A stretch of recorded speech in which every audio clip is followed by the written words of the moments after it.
Good evening, everyone. Good evening. Good evening.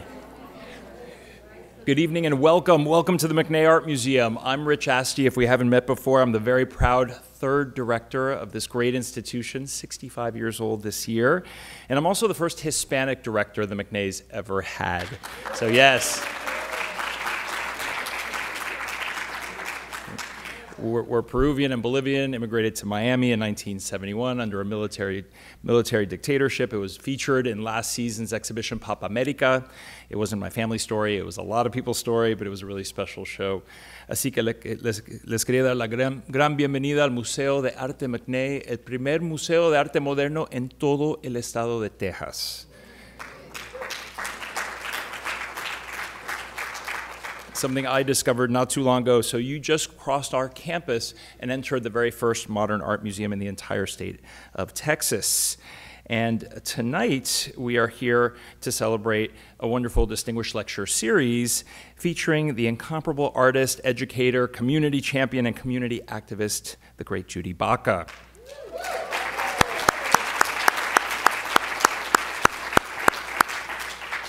Now, our Distinguished Lecture Series is made possible thanks to the very generous support of Francis and Louis Wagner, but tonight's Distinguished Lecture in particular could not have been possible without the collaboration of our co-sponsors, the great efforts of the team at UTSA. Please join me in thanking Ricardo and Harriet Romo for all their efforts.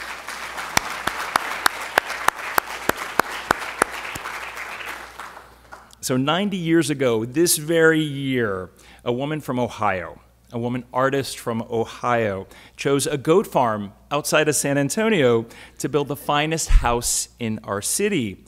She was an artist. She was formally trained as an artist at the Art School of the Art Institute of Chicago, and she was a devotee of the art of her time. In fact, if you heard of the 1913 Armory Show in New York City, she saw that show when it traveled on to its second venue in Chicago. It was a show that brought paintings by Picasso and Matisse for the first time ever to American audiences, and our founder was there. She was very lucky a few years later when her family discovered oil on some property they had invested in Kansas, and I wish we all had this dream come true, but she, being the only daughter, inherited that oil fortune and was able to buy outstanding examples of what she had seen and studied and taught for so many years, and that was European, American, and Mexican modernism. But Mrs. McNay was not from here. She wasn't from Texas. She, in fact, came here to San Antonio for love. She came here during her first marriage, and when that ended, sadly very quickly, she returned home to Ohio, but lucky for us, she came back. She came back for marriage number 3 and 4 and 5. And she chose here, these 23 acres that you're surrounded by tonight, to build a Spanish colonial revival mansion filled with modern masterpieces. And toward the end of her life, she passed away in 1950, having had no children, 5 marriages, but no children, she chose to leave everything to us, to her community, and establish right here that first modern art museum in our state's history. Why did she choose to do this? Because she knew and she believed that San Antonians, all San Antonians, deserve more beauty and truth in their lives. And they did so in the form of artistic excellence, modern and contemporary art. So tonight, on the eve of International Women's Day, we honor our founder. Yes, we should clap for International Women's Day.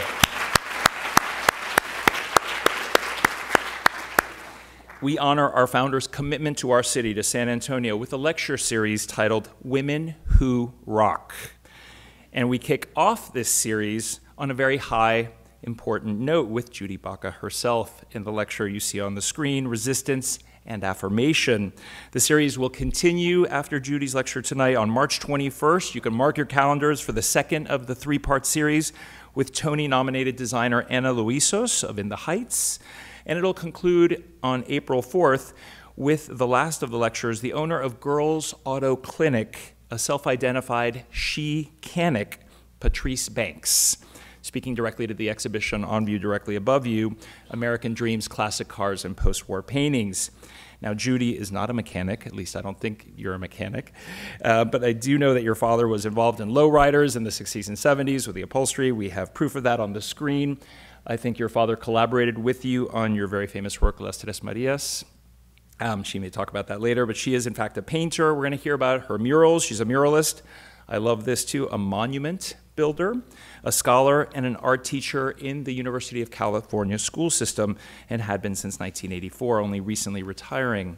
She was also the founder of the first City of Los Angeles Mural Program in 1974, a program that has since evolved into a community arts organization known as SPARC, the Social and Public Art Resource Center, dedicated very beautifully to creating sites of public memory. Judy's public arts initiatives reflect the lives and the challenges of populations that have been historically disenfranchised, including women, the working poor, the elderly, members of the LGBTQI community, and immigrant communities, which all speaks to our heart here at the museum. Our next exhibition this summer is titled Trans-American: Gender, Identity, Appearance Today. So please stay tuned for the country's very first full spectrum display of outward appearance and identity through all forms of gender here at this museum. Now, among Judy's more well-known public arts programs is the mural, The Great Wall of Los Angeles, which is tattooed, in quotes, along the flood control channel in the San Fernando Valley. It's a collaboration between 400 at-risk youth and their families, and artists, oral historians, ethnologists, scholars, and hundreds of community members.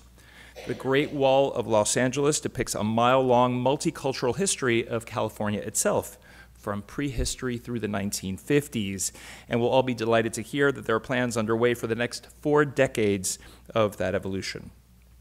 But Judy is very close to our hearts here at the McNay. She's wildly popular, in fact, at the McNay, even though I just met her tonight. Her Tres Marias, which you see on the screen on the lower right, was featured in our last season landmark exhibition, Pop Amèrica, 1965 to 75. And you see there on the screen our last distinguished lecturer here, one of the original members of the Guerrilla Girls, activating Las Tres Marias herself. And thanks to the continued generosity of McNay trustee Harriet Romo and her husband Ricardo, 2 of Judy's prints, including the one on the screen, Absolutely Chicana, which is based on a photograph of Judy, are on view just outside of this auditorium in our exhibition, Estampas Chicanas, curated beautifully by Lyle Williams, who's here with us tonight. And if after this lecture you fall under Judy's spell, as so many of us at the McNay have, and you'd like to spend a little more time with her, tickets are still available in the museum lobby upstairs for a post-lecture meet and greet. Judy's been an inspiration for so many of us, and we couldn't think of a more fitting way to honor our trailblazing founder and International Women's Day than to have Judy here with us tonight at that first modern art museum in Texas. So please join me in welcoming someone who has defined and redefined the role that arts should play in all of our communities, the one and only Judy Baca.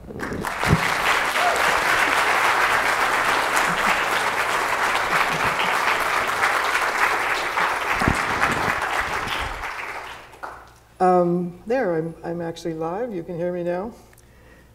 Thank you so much for that lovely introduction and for your kind invitation, both here to the McNay and also to UTSA for putting this thing together so I could come. Yes, it's absolutely fitting that at the beginning of the month of women, although really it's a time of women in total, this is our time as we begin to speak up.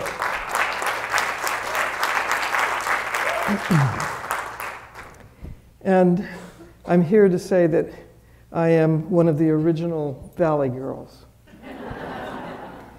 In a recent show in the Valley, I sent my images from the Tres Marias and redefined what a Valley girl was. I'm going to talk tonight a bit about a trajectory of a life and about the creations of sites of public memory, which have been essentially my focus for the last 45 years, from the time that I was a very young woman stepping out of the university. This work is from the Tres Marias, and that is a very young Judy Baca trying to figure out who is a Chicana. who are we? You can see the back part of the piece is tuck and rolled. That's my father's work. And the McNay did a fabulous job of displaying the piece in the center of a room so you could see the tuck and roll from behind. In almost every place, it hasn't been shown with the whole piece visible. And in fact, after the purchase by the Smithsonian over 20 years ago, the work went into the basement or someplace like that, in which she disappeared for 20 years. And I only met her again, I met myself again, 20 years later at the Radical Women's Show at the Hammer Museum. And it's an interesting story, because as I came to the museum to go to see the show, which was a Latin American show of women from all over the world who considered themselves radical women, curated by two wonderful radical women themselves, who collected over, I think, almost an 8 to 10 year period. They did this hard work of curation, of finding these women to put this show together. And so I was trying to get in, and there was this long line. And someone said, "You need to go to the front of the line." I said, well, I'm going to wait with everybody, and shouldn't I be waiting back here with everybody? He said, "No, you have to see this. Go to the front of the line." So I snuck by, and what I found was an entire lineup of people waiting to have their selfie taken in front of the Tres Marias. And they were, of course, redefining the third Maria.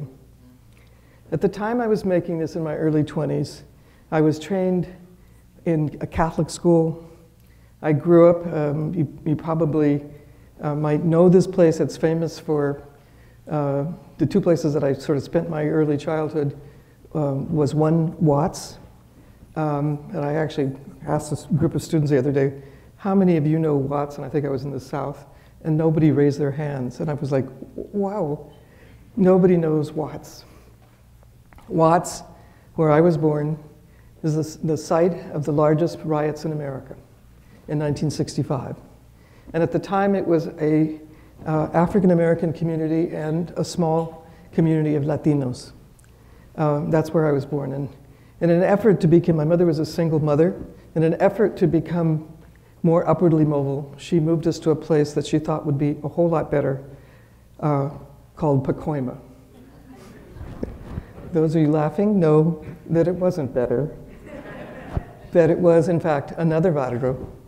And it's famous for many things. One of the things it's famous for is Richie Valens, Ricardo Valenzuela. The other is for Cheech Marin, both of whom I went to school with, both these guys I went to school with. In fact, I share the honor of being one of 3 people in the Hall of Fame of Pacoima. And so it was living in Pacoima that is where I actually, my stepfather ended up, my mother married, and my stepfather ended up working at Lockheed Aircraft Industry, and he did upholstery. He was a tapistero.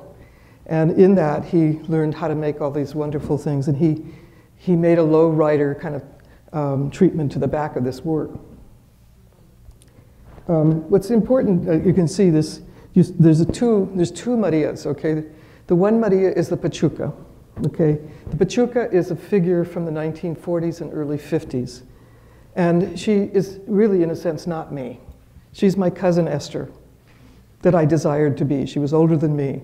And my mother, of course, was very Catholic and very controlling, and there was no way she was letting me go to school with my hair ratted up like that and my eyebrows shaved. And when this exhibition occurred, which was the first Chicana exhibition in Los Angeles in about 1975 at the Women's Building, we were showing separately from the men, and it was a radical idea. In fact, it was considered to be a betrayal of the movimiento for us to show separately.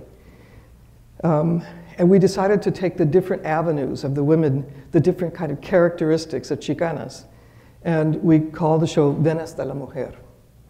And I decided to become my cousin Esther.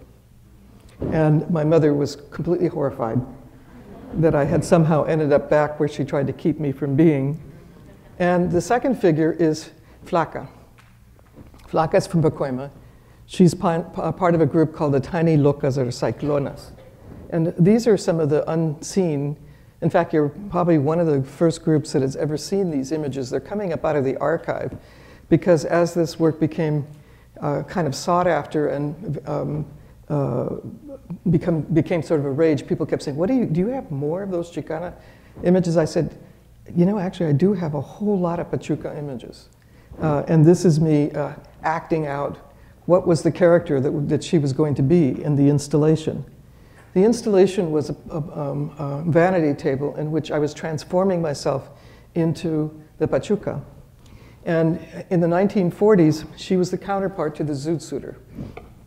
The Zoot suitors were famous for the Zoot suit riot in Los Angeles. And on June 7th in 1943, there was a riot in Los Angeles in which Zoot suitors were caught on the street by military men and stripped and left on the street because they were they had the nerve to actually be dressed in these really wonderful clothes and to be standing on the streets. And this was not acceptable for Mexicans. And so the counterpart was the Pachuca figure. The intervening, you can see me up in the upper section here, I'm creating a mural with the tiny locas. And that will be the backdrop in front of the vanity table. And then these images are from what was inside of the vanity table as I transformed myself. One of the things I can highly recommend is that you don't shave your eyebrows. Because it takes a really long time if they ever grow back. So you can see here some of the images from the Pachuca. And these figures were just featured in a show called Ballet Girls. And she was the opening images of these large figures of a Chicana. Not at all people's idea of who the Ballet Girl was. This image was featured in Art News on the cover called Underrated. I think it was Underrated. She was underrated. And it became a kind of rage. This is me smoking a cigarette, and I have to say that I did smoke at that time. And you can see the heart that it was formed. It took us a long time for me to get that heart right.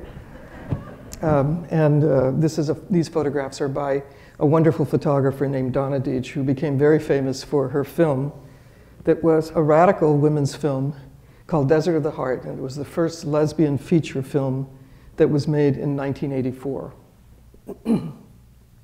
This is Flaca. What's the intervening 20 years? You can see the difference. The women's movement has occurred. And I am in Mary Jane's in a tight skirt. I have a wide belt. I have razor blades in my hair. So if you grab my hair and decide to fight with me, you'll get cut up. And these were the girls I feared. They took over my school, and in Pacoima they were very prevalent.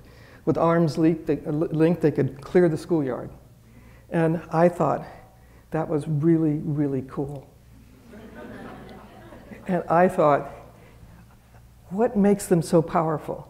And as I tried on this facade, I began to understand that what we were doing was creating a facade, a kind of a mask in which to deal with confrontations by the world. To say we were powerful and we could not be messed with, that we were a group of people that you had to give space to and agency to, and this was about the creation of a notion of a powerful woman. Flaca, and 20 years later, dons the outfits of the men, of the boys in our neighborhood. She's wearing khakis, she's wearing hush puppies. She has freed herself from what feels like a belt around your knees. If you have ever tried running in one of these tight skirts, particularly if you were going to get in a fight, a street fight, you had to yank this skirt up to your thighs to run. Flaca can run. She had no problem with that. And in fact, Flaca is somebody you could not mess with either. She was part of the tiny locas, the cyclonas, and she was part of a girls' gang from Pacoima, and she was a girl that was interested in these kinds of markings. This is a Costello Recreation Center. It is across from the largest early mural site in East Los Angeles. in Estrada courts. And these are roll calls. These are quite different than the kind of graffiti that is occurring today. And on the right side, this is the Barrio Nuevo, you're an opposing gang. This is Barrio Nuevo on the left, and the right is White Fence. And I was tracking the roll calls of these young kids as I was working in the parks and teaching. And you can see on the left side that White Fence, the WF, is beginning to become an image. And the roll call are the names of the people in the neighborhood. Now, these weren't necessarily drug dealers. They weren't necessarily criminals. They were young people identifying with their neighborhood and territory. And the evolution of the gangs in Los Angeles is a really interesting story that I could spend an entire lecture talking about. But this is actually early markings that I was tracking of one particular boy, and you'll see him in a moment. That's a roll call on the stairs of Blueberry Hill in a territory called White Fence. Here's the tiny locas. I caught painting on the side of the park that I was teaching at, and they were able to lift themselves up and very quickly throw up a placa very quickly. These are the girls that I brought to the women's building, much to the chagrin of the women who were at the women's building, which were largely a group of white women who had never seen such a cadre of women come into the building, particularly with spray cans. I forgot to tell them that we were only going to paint on this one paper, which was going to be in the installation. So the women's building got remodeled. And we had to clean it up afterwards. What looks like kind of a terrifying gang is really all the back row, with the exception of Flaca, are sisters. I said, we have an entire baseball team in one family. These are all the girls from the Tiny Lucas, also known as the Cyclonas. This is kind of common from the 1970s look. And there's Flaca. I just recently heard from Flaca, and I love this story because on Facebook, I received this notice that said, "Soy Flaca." And I thought, somebody was playing with me, you know, this soy flaca. The next day, soy flaca, soy flaca. And then I thought, I don't know, maybe that is flaca. Then, soy flaca, soy flaca, soy flaca, soy flaca, soy flaca. And I said, is that you, flaca? She said, yes. She said, I wondered when you would answer me. I said, how are you? We were going back and forth on text, and she said, well, I have 3 kids. I spent 2 years in prison. I came out of rehabilitation. I'm fine. So I have yet to meet with her. I haven't seen her. She's one of the kids that I didn't get to keep up with. She looks quite different than this. But Flaca shaved her eyebrows, you can see. They didn't come back. This is the piece that we did, which was a giant corazon with the Barrio Pacuema. And that's very young Judy Baca putting in the installation. So 40 years is really roughly the time that this piece was made. Created and then brought out for the Chicano Exhibition, the Chicano Art Resistance and Affirmation show, and then purchased by the Smithsonian and retired to the basement of the Smithsonian, only recently resurrected and recently traveling across the country. It has been the site for thousands of selfies where people become the third Maria. The 3 Marys were essentially the whore, the Virgin Mother, the Virgin or the Mother. So you had 3 choices. At 19 and 20, those were my choices, and I decided it'd be a whole lot better to be the whore. This is a piece that was done many years later, using the Pachuca image with the smoke at Self-Help Graphics from the Maestra Project, in which I was responding to a show that was called Phantom Sightings, and positing in the show that essentially Chicano art was dead. So this piece is called Absolutely Chicana, and it's a way of affirming, again, resistance to the notion that it was over. And my point of view is that it's not over until we're all dead. And I don't see that happening for a long time because we are progenitors. We are people who continue to resist and to affirm our culture and to be present within the United States, and we will not go. Well, I believe that I could call myself today, if the site was the body in the first pieces I did early on in my 20s, I could today say that that notion evolved into a thought about the land and the notion that the land carried the stories of the people. And so today I think I would call myself a political landscape painter and a multimedia artist. So I work not only in paint, but also in three-dimensional monuments and in digital imagery. This is a piece of the Queen Charlotte's in the northern part of British Columbia, in which you're looking at a scar created by a clear cut. And this is a work about peace, and it's the center of the world wall, the balance of the sun and the moon. And I guess I've always known that the value of art as a tool for transformation, both personal and political. What I've had to learn, though, through being attentive to my own curiosities and artistic focus, is that I often choose to use the land as my method of recording memories and stories in my paintings, murals, and monuments. This is work at USC, and it's the first of a series called La Memoria de Nuestra Tierra, and this tells the story of the history of Latino Los Angeles embedded in the land, as if you could excavate it from the land. A prominent image in this is the river turning to concrete. I've been learning to listen to the land, to hear the story hidden there. It is this concept that the land has memory, and learning to put your ear to the ground to listen and to understand the spirit of place that has been the basis of my public art making for the last 40 years. This sometimes tends to be to have political implications, as the land is the very site of contentious struggles and is defined by territories and borders. In all cases, the land is a site of public memory. This image is of my grandparents making the crossing in the first migration, major migration during the Mexican Revolution, coming through the Ellis Island of the Southwest, El Paso.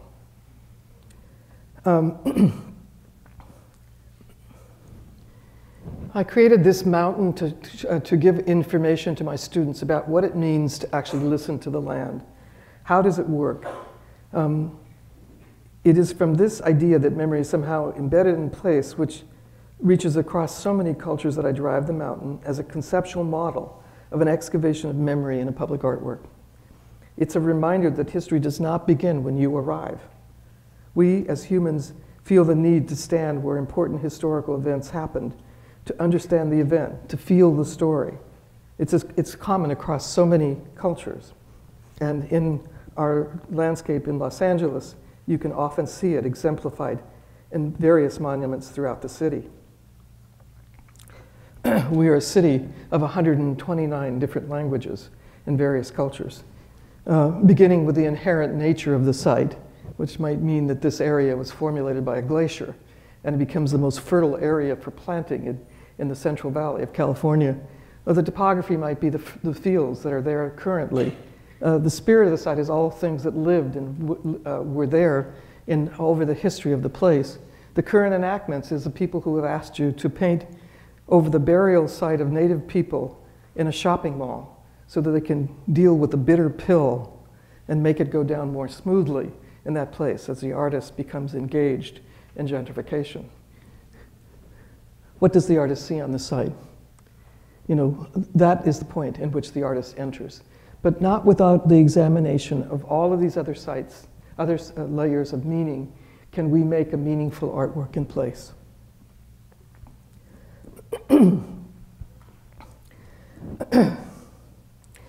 It's this interest in the land's memory and for telling the stories of people that took me to the contested gang territories of East Los Angeles.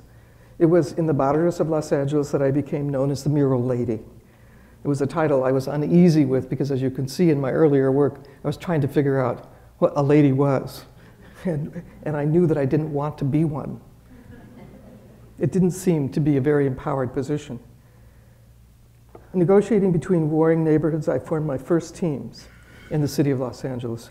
And you can see here probably the very first image ever taken me on this, of me on the scaffolding, looking like Joan Baez with a drawing that has been developed by White Fence Gang.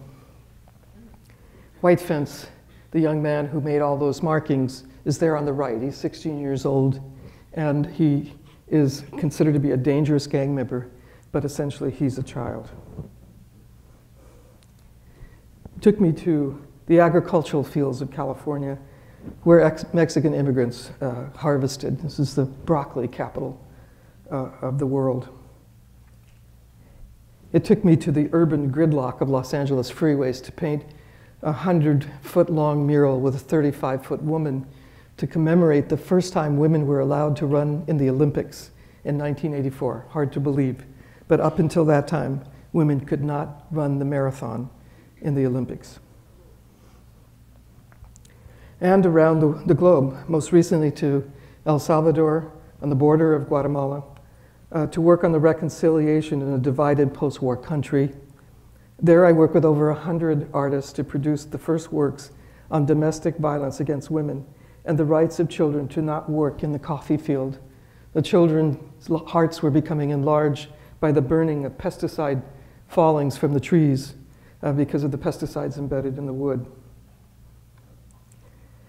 And it is how the river became my teacher and the classroom in which to teach, and how I came to spend half of my life in a concreted river bottom.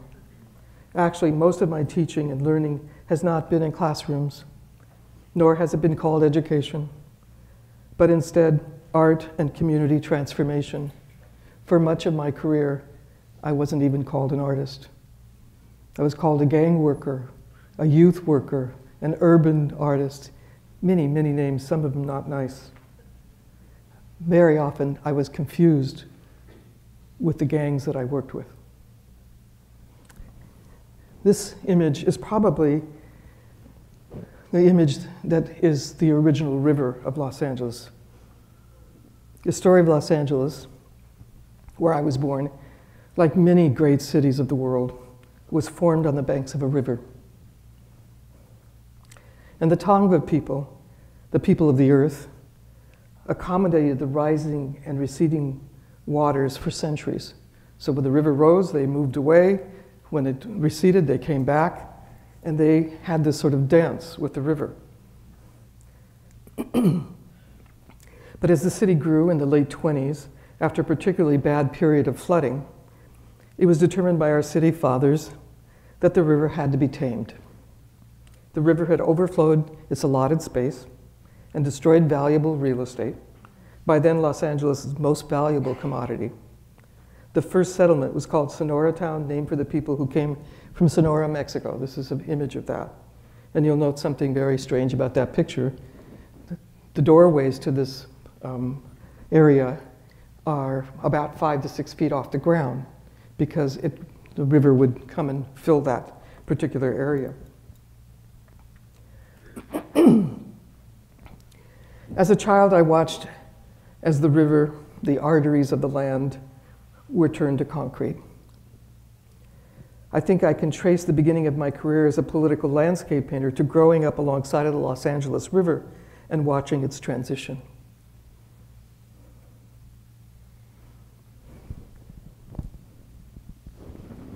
What was left was this: miles of concrete conduit. So standing at the river's edge in about 1974, the Army Corps of Engineers asked me, could you work with us to try and do something about the fact that we have created a giant disaster? Is there a way that we could do recovery? And I had been leading the Los Angeles Mural Program. So as I stood there with him, I was dreaming about what it could become. I saw the concreted arroyos as scars in the land. The 40-year-long concreting project was complete, making it the largest public works project in America. Its completion gave rise to the new Aesthetic Planning and Recovery Division of the Army Corps of Engineers. It was very short-lived, and its purpose was to deal with the effects of the concreted river. It left dirt belts on either side of the river, divided communities. The flood control channels, of course, had many other serious consequences to the land. The concreted rivers carried runoff water swiftly to the ocean, bringing pollutions dramatically into the Santa Monica Bay, and ruined some of the most beautiful oceanscapes in the world.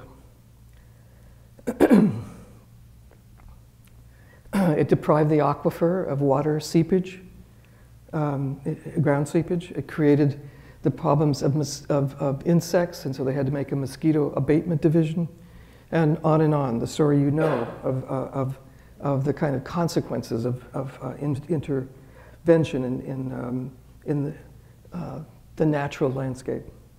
In a sense, the concreting of the river represented the hardening of the arteries of the land. It created a dis-ease. It created a dismemberment of the city. What I saw then was this metaphor. The hundreds of miles of concrete conduits were scars. They recalled the scars I had seen on a young man's body in a Los Angeles barrio. Fernando, my friend and mentee, had suffered multiple stab wounds in East Los Angeles in gang warfare. I asked him once how he was doing after he had healed from the attack. And he said, "My wounds have healed, but every time I lift my shirt, my body is a map of violence." So I said, well, we'll have to do something to recover those marks. And so I began to design tattoos for him. And so we would do one a year. And pretty soon, Fernando would take off his shirt and brag that he was my best artwork. I'm Judy Baca's best artwork. So that day, overlooking the channel with the Army Corps of Engineers, I dreamed of a tattoo on the scar where the river once ran, as a metaphor for healing our city's divisions of race and class, and proposed the Great Wall of Los Angeles. I dared not speak aloud the thought that is generally accepted today. The concreting of the river was an act of violence against the earth, and healing was needed for both the river and the people. Because over like 15 years, 400 young people work with me on the recovery of their histories, practicing connections to each other across racial and class and gender differences. And each summer we would add another section of the Great Wall.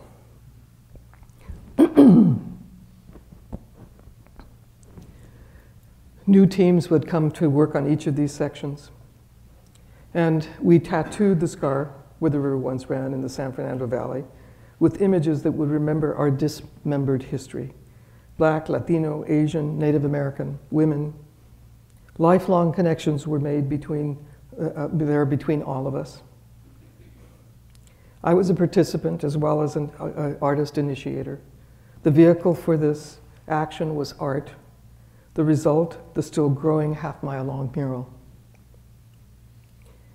It was apparent to me then, as it is today, that this decision to concrete the Los Angeles River would affect the people of the city for generations. In the subsequent planning and development decisions, and a spiritual discord associated with the land. A relationship exists between the disappearance of the river and the people. If you can disappear a river, how much easier is it to disappear the stories of the people? We painted 2,740 feet, essentially a half a mile, of the imagery in the river. We painted it in a district that is not a district of converted. This is a white flight area. And the visual descriptions of each of these pieces are available, and it's a narrative that you can walk and feel the history. This is an image of Manzanar told to us from Amy Ishii from her book about the experience of being in the internment camps in the 40s. We call it the Weeping Woman. You can see here a section done in one summer, and it grew over the years. This is the division of the Barrios and Chavez Ravine. We excavated our own history, telling stories to recover the history left out of history books. Hundreds of artists, scholars, members of the public contributed to time, knowledge, and their own memories for the making of the Long Wall. Here's the Chavez Ravine section with Dodger Stadium coming down into the oldest Mexican community in Los Angeles. Today, the original youth, this is actually Paul Robeson and the bus in the 1950s. Martin Luther King is all the way to the back of the bus. Ralph Bunche is next. Gwendolyn Brooks in the orange shirt, and Rosa Parks, and Paul Robeson, who surprisingly most students today would not know the image of. Paul Robeson was brought before the House on Un-American Activities, and they said to him, if you don't like it here, why are you agitating? Why don't you go to Russia? And he said, because my father was a slave, my people died to build this country, and I'm going to stay here and be a part of it. And then he dropped his glasses to the end of his nose and he said, is that clear?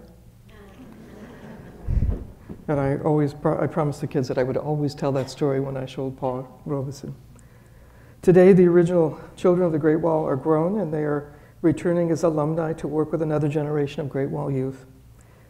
I'm proud to say that the site, the Great Wall, has been declared a National Historic Site, and that has been completely restored with over $1 million given to us by the California Cultural Historical Endowment.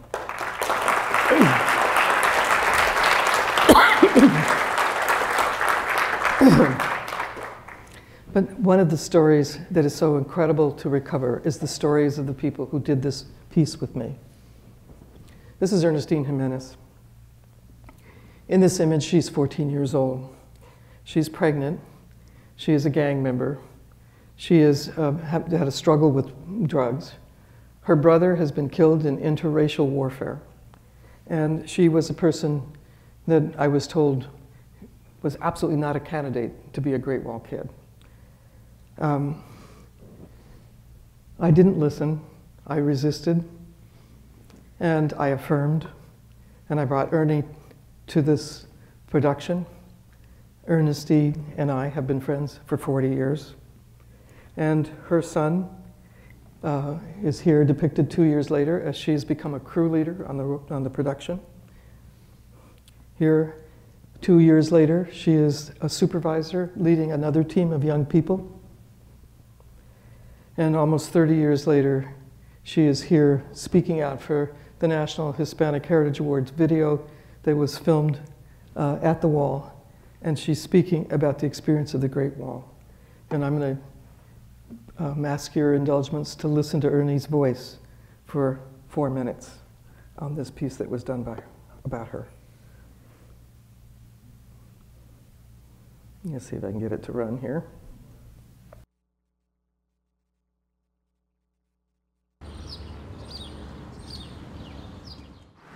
The way I grew up is, you know, you fight through life.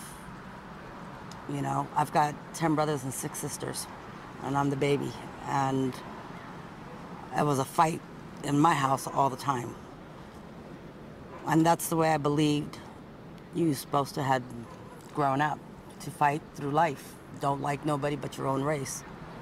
And even sometimes don't even like your own race. There was a lot of tension. I think everybody wanted to fight everybody, just the way they looked, or the way they looked at them, or the way they dressed. And after time, you just started getting to know that person as an individual instead of knowing them as you were taught to, you know? And everybody became very good friends, so.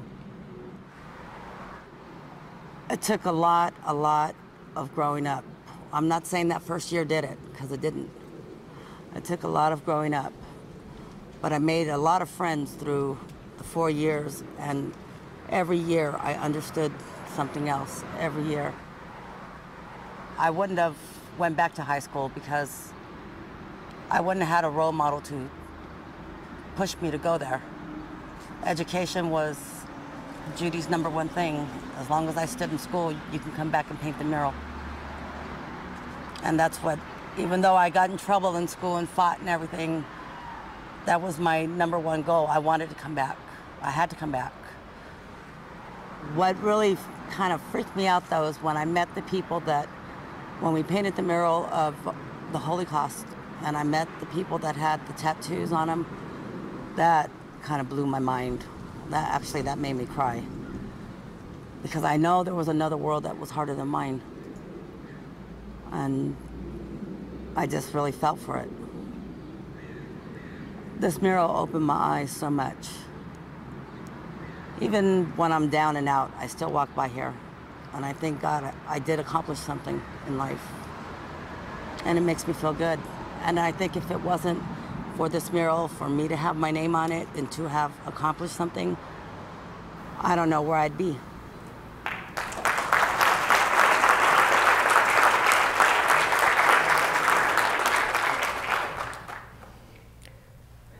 So in 2011, we went to the channel to recover parts of the mural that have been faded and damaged over the years.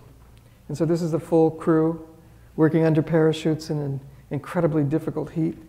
And my favorite part of the show is being able to show you in the second, the before and the after of the restoration. Would that it be that easy. Of course, this was a huge undertaking, over 30 painters. My favorite part of that restoration was watching some of the young graph artists who were working with me on the team. And I was on the lift, and I turned around, and there was all these young men standing below me. And they're looking at me and goes, "You're fast."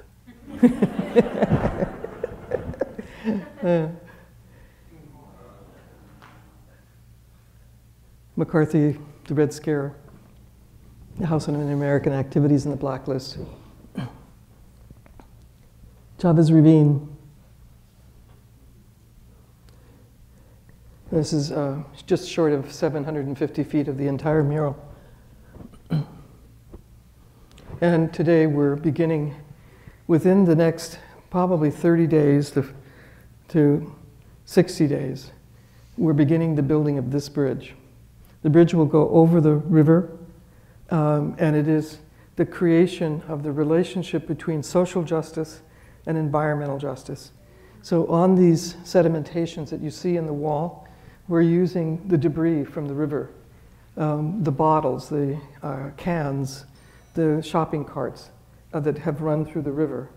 And we are connecting the two sides of the community, the schools and the neighborhood again, so that the rift that has been created by the concreted river is now being bridged with this work. You'll see the shopping carts as the rails. The lighting will open that space for walking at night. And the Great Wall will be continued into the 60s, which is in development at the moment. And hopefully, with the new technological advancement, we'll be doing the new technology in an interior space, painting the Great Wall in an interior space, and then bringing it out and adhering it to the Great Wall. So the Great Wall Institute will go on year-round. So the Great Wall led to a process that I have used in all of my subsequent work. And this is another memory and land piece. It's the story of my family. And it isn't possible to tell this story without recognizing that my grandmother was the source of this idea for me. That in my grandmother's world, and this is her story, everything had its place. If something was taken from the land, something was returned. She asked plants for permission when she took a cutting to plant them, and she could make even a dried twig grow. She brought the hierbas from the water fountain to do healing. And this piece, which is in the Denver International Airport, is a digital and painted work, and much of this work has been generated both by hand painting and then also by digital production. The final version is the largest print at the highest resolution made on a substrate that is then installed. So in other words, this is not a hand-painted work, but a digitally generated work. And because of that, I could use first source materials to include these stories. My grandfather on the right is depicted here with the railroad workers. As they came up the Santa Fe Trail, he had a choice about either working in the fields or the mines or the railroad. And we embedded these images in the Denver piece. My mother was born in La Junta. She was educated in Colorado's segregated school system and raised in its segregated housing in the 1920s and 30s. The simple fact that even in death, the bodies of racially different people were required to remain separate is what motivated me to produce this work.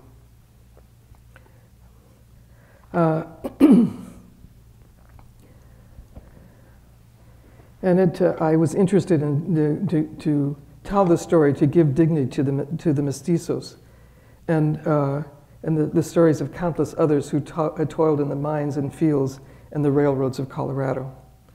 Not only to tell the forgotten stories of the people who, like birds or water, traveled back and forth across the land freely before there was a line that distinguished which side you were from, but to speak to our shared human condition as temporary residents of the earth. There's my grandfather with the fields in his body, with the railroad behind him, and he went to work for the railroad and became a Gandhi dancer. It is a story that has been little chronicled, and one for which I was anxious to create a visual record. This is the Ludlow strike of immigrant workers working in the mines. And this is the moment of Corky Gonzalez and Cesar Chavez meeting to bring the grape boycott to Colorado. An important reconciliation occurred here. This is my family at the gravesite. The new gravestone is being put in place because, like many places in the South and in the Southwest, the graves of Mexican people were allowed to go fallow, and the grave markers disseminated. It's kicked over and lost. In this process, we brought the BBC, we brought the bishop, and we recovered my grandfather's grave and his father's grave and my mother's sister's graves, and created this grave marker. And my family came for the reconciliation not only of the story of this region, but also of my own family. Again, another story, migration into Los Angeles, of people from Central America. Not my story, one in which my hands became the hands that created the imagery that they shared with me. We used the Great Wall process to research the story of this largest diaspora of Central Americans outside of Central America in a place called Pico Union in Los Angeles. Here we're creating the timelines. These are young people who are Salvadorian, and Guatemalan. Their families came during this migration in the 80s. They collected photographs, some of which were very disturbing, like this one. This is a mother and child that were murdered by the El Mano Blanco. And the question is what to do with these kinds of images that were so difficult to see. These are people, probably the last moment they were seen as they were being disappeared. So here we are, people recording those images. And the question is, should they go into the box and into the files, or should they somehow be incorporated into the imagery? An estimated some 75,000 people were killed during this period. So in this image, we're looking at people who were disappeared people, and we're looking at a drawing from a woman who was a survivor of the El Mozote massacre. Photos of the disappeared on the left, telling the story. We were directed by scholars and survivors, and found ourselves in a really interesting problem, which was the negotiating between the children of the parents who had fled and the parents.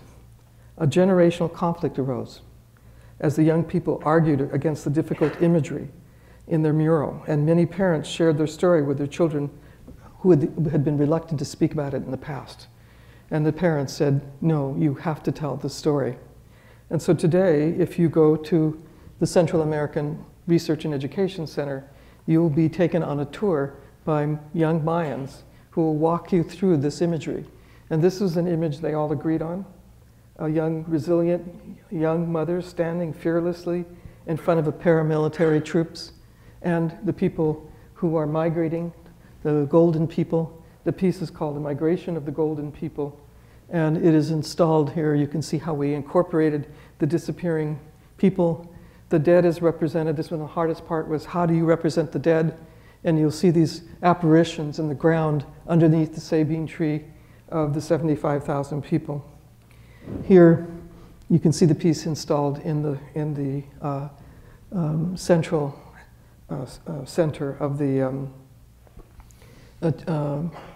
Carson Center.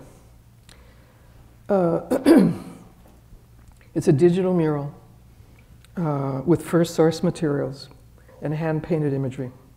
It serves as a Mayan map, a method of telling the story of the migration of the Golden People, so critical in the transformation of Los Angeles. Perhaps there is not a site more difficult than this one. This is the site in which Robert Kennedy was assassinated in the Ambassador Hotel in Los Angeles.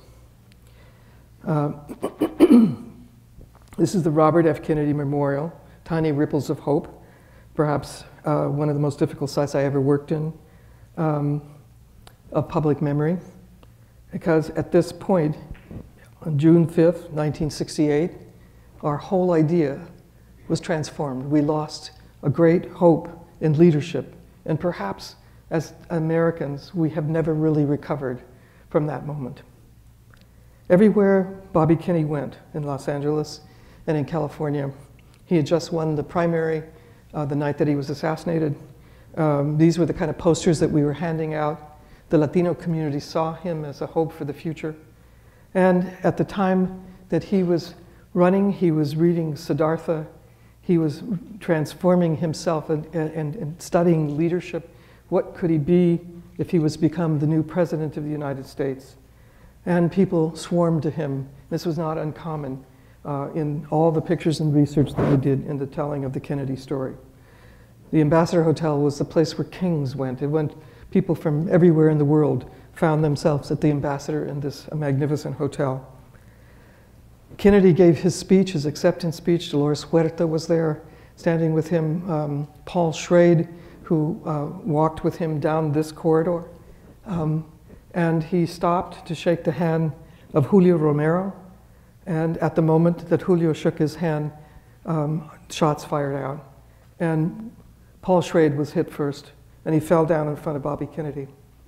Paul Schrade, this site now is named for Paul Schrade, who survived that attack. And of course, this image is one burned in our minds forever of Kennedy lying, dying with Julio Romero cradling him and giving him a rosary in his hand. Kennedy will die at the hospital that night.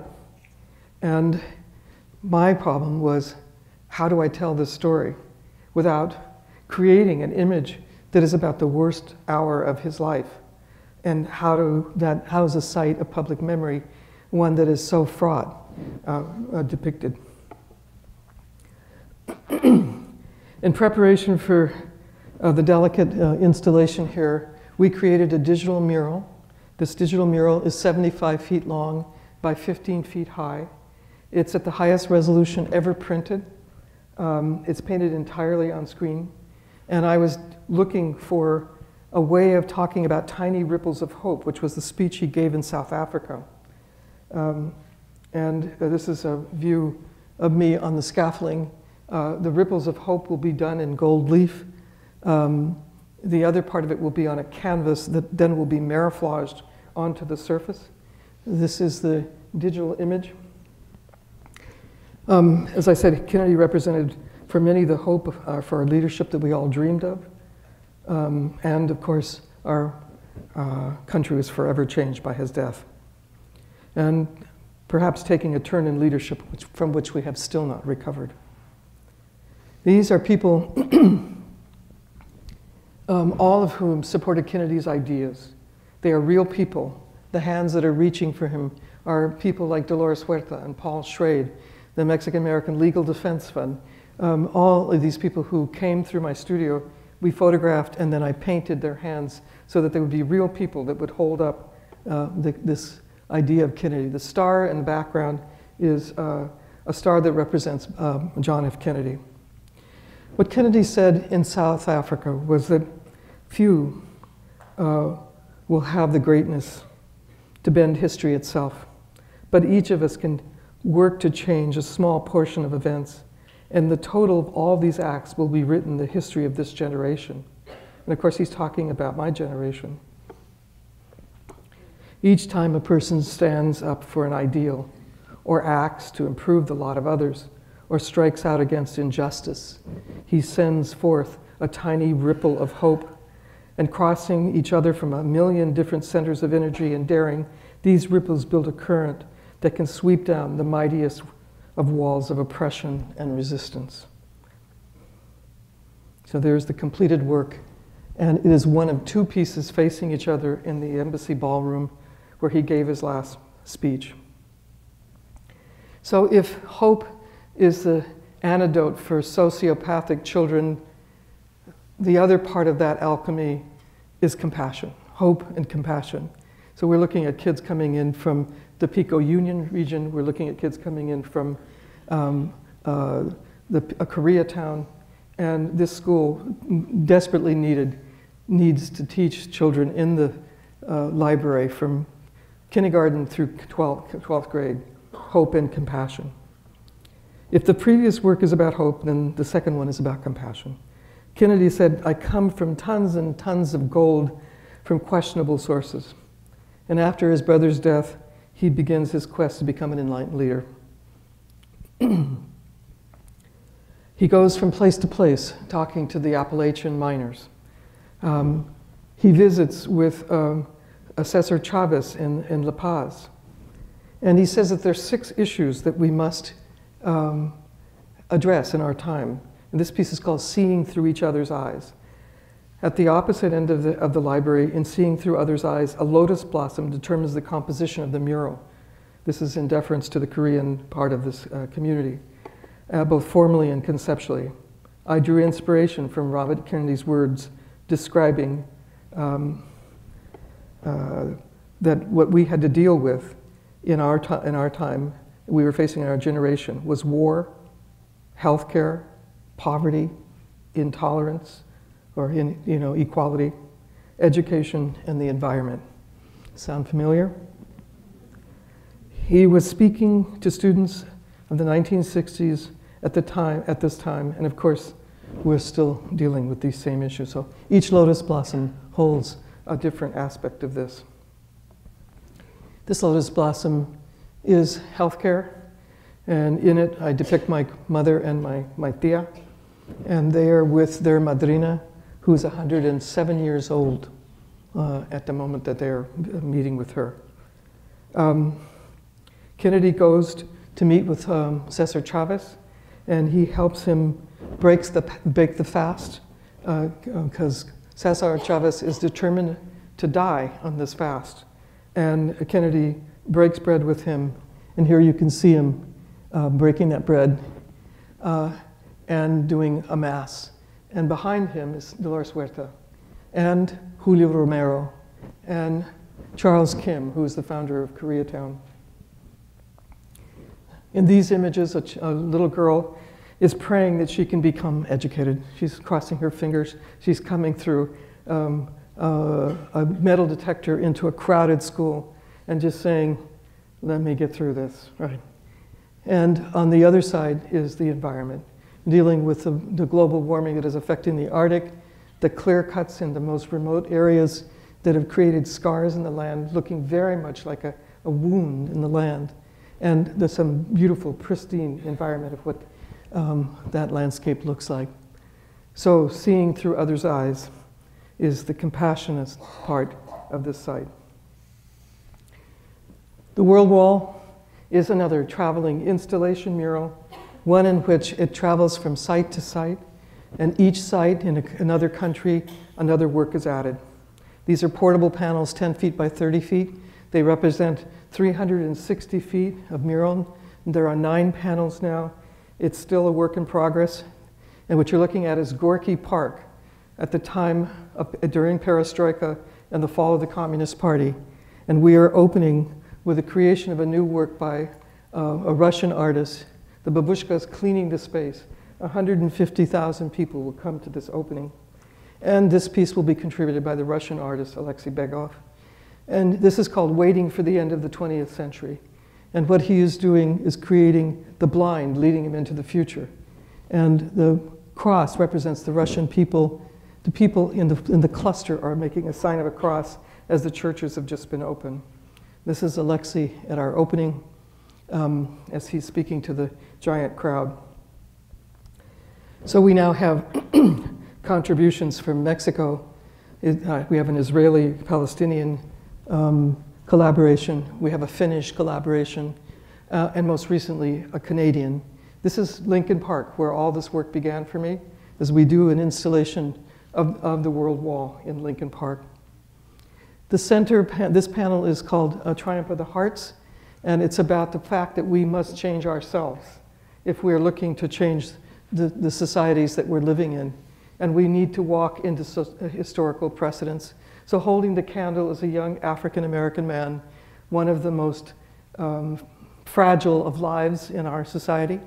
And he walks into the precedent of Gandhi. You see his shadow reflected, and the winds of war always on the horizon. As we were working on these pieces, my team said, okay, I don't know, how do we paint peace? What is peace? Everybody's sitting around watching TV. We don't know what it looks like. In fact, we only know how to talk about things in sports terminology. You know, that's 3 strikes and he's out. Or, you know, at this time it was Gorbachev is on his last down, right? It was like we were talking about the world in these crazy ways and competitive ways. How do you support collaboration and cooperation? And I invited the Hopi elders to come. And they said, oh, Judy, this is so easy. I said, well, tell me, please tell me. They said, peace is a continual piece of work. It's always about the creation of balance, a need to continually work at the balance of earth and human beings, of the sun and the moon, and of the right plants that grow in the soil to replenish the soil. And so we created this piece, which is called Balance the Center of It. We worked in Palestine and in Israel. These artists are Israeli and Palestinian. They've gone to their home communities. They collected drawings from the children in those communities. They brought them back, and they've had to create the work outside of Israel because at that time we were planning to go to Jerusalem and our trip was canceled because of the fighting that escalated. And here is a piece called Inheritance Compromise, set among all of the drawings of children behind it, the kind of shark-like images fighting each other, the trees upside down, because these children knew war more than they knew peace. And these white figures represent the Palestinian on the left with his father's olive groves in his body as he becomes a street sweeper. The central figure is like a Chicano. He's an Israeli Arab, and he's representing 3 things at the same time. His relationship to his Palestinian background, and also his Israeli connection. And the angel in struggle with itself is the Jewish artist. We went on to work in Canada. In Canada, the artists were looking at extraction, a culture of extraction. The whole economy of Canada based on taking the resources. And again, I took this in a seaplane flying over some of the most pristine, beautiful land in the world. The artist created this work called The Inuit Sent the World a Canary.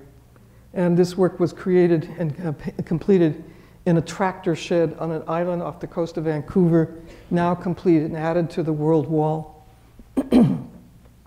This is the head of the Green Party in the tractor shed, working with the Canadian artists as they produce this work. The final version here with the pipeline that they are resisting as it's coming into the mining areas in a Haida mask below. The completed work by the Canadians. So I'm going to conclude with this piece.